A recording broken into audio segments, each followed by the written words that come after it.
Hi everybody and welcome back. My name's Alison, the online piano and the online violin tutor.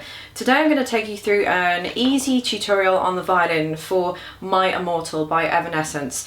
I've done a separate performance kind of music video from this. If you want to see this, if you want to see me play this on the violin, then either click up here or there'll be a direct link to watch that video in the description bar underneath.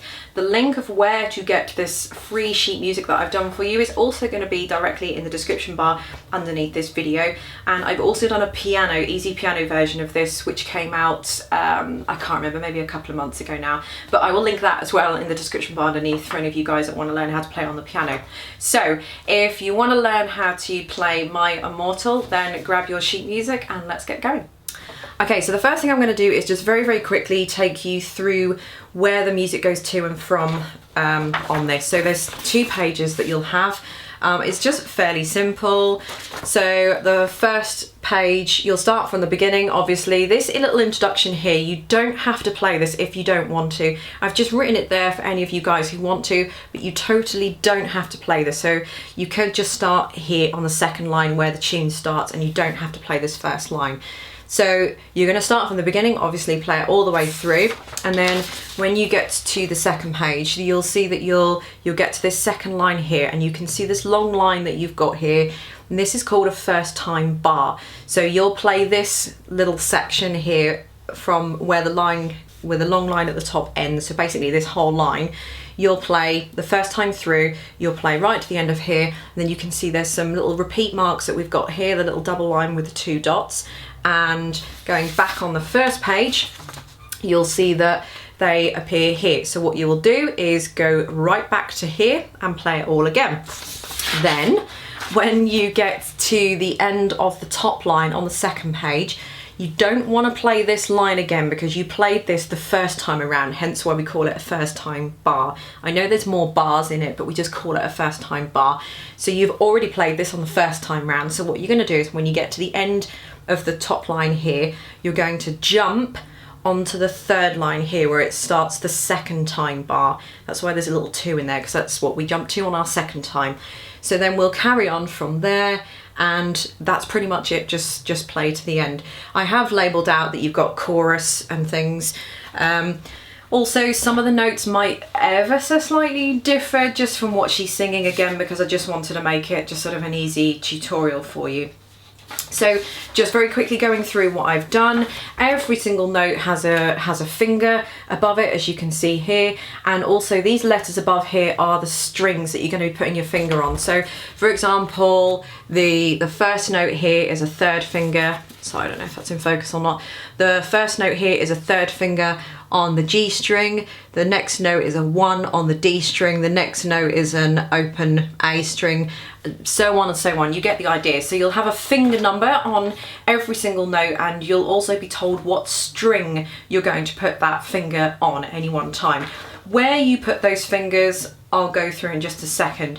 But just to let you know that your 3rd fingers on the G string are going to need to be stretched. So what I mean by that is that your 3rd fingers would normally go on the dot. Sorry, this is the G string. Your 3rd fingers would normally go on the dot. They're going to be here. You've got a lot of 3rd fingers on the G string. The very first note, for example, so it's not on the line. It must be just over the line. If it's not just over the line, then the whole thing is going to sound really bad. So just make sure that your 3rd finger on the G is going to be over the line. I'm only highlighting that now because it's just an unusual note. You wouldn't normally, some of you may have never even played that before, and it's not a sort of usual common note. It kind of is, but it kind of isn't, if you see what I'm trying to say. But just to let you know that it's all going to be there, otherwise you might be wondering why it doesn't sound very good. If you were going to play the tune, for example, and you didn't put your 3rd finger where I've just told you, then it's going to sound... So let me just play the introduction.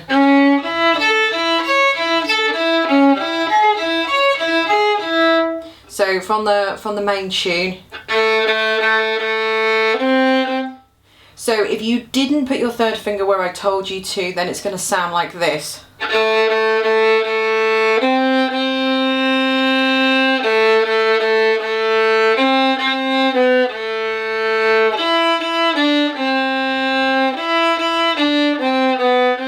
Something doesn't doesn't quite sound right, but if you stretch it or if you put it just over that third finger dot,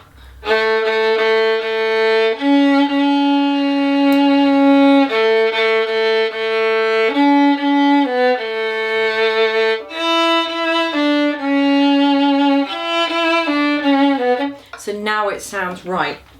So that's pretty much one of the kind of major issues in this, just making sure your third finger is there. I wasn't going to play it all the way through because I've already got a performance video that you can see linked underneath, but just looking through it, I don't think there's anything that's kind of really complicated because it's actually quite, it's sort of fairly straightforward. You've got some bars rests on the second page just near the top, so you could actually play this with a backing track if you've got one. There's plenty of these that you can find all over the internet. And like I said, some of the notes might be ever so slightly different just because of the way she sung them. So if you feel like you need to change any of the notes and fingerings, you know, absolutely go ahead and do that. You know, it's completely up to you. But if I just play the start again, just so you can hear.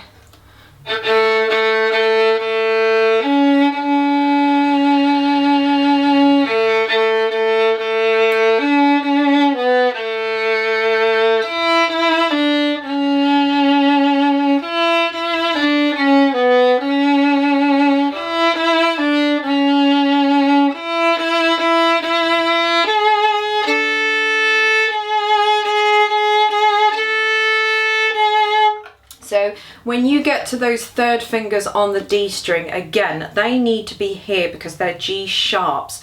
Don't play them on the dot because they won't sound right. So they need to be just slightly above, exactly as the C's or the third fingers on the G string, they need to be just above the dot. So they need to be on the D string, third fingers need to be above the dot. When you get to that part, you've got a lot of third fingers on the D going to open A's, third finger on the D, open A. If you want to substitute the open A and put a fourth finger in, you know, completely go ahead and do that as well. I only put in the open strings just because in the first instance that's a lot easier.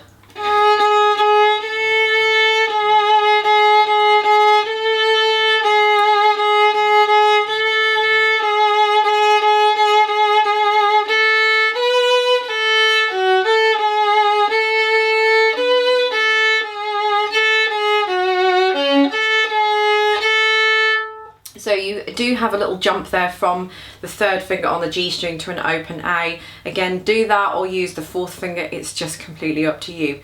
So that's pretty much it. There isn't really anything else that I think that I need to go through.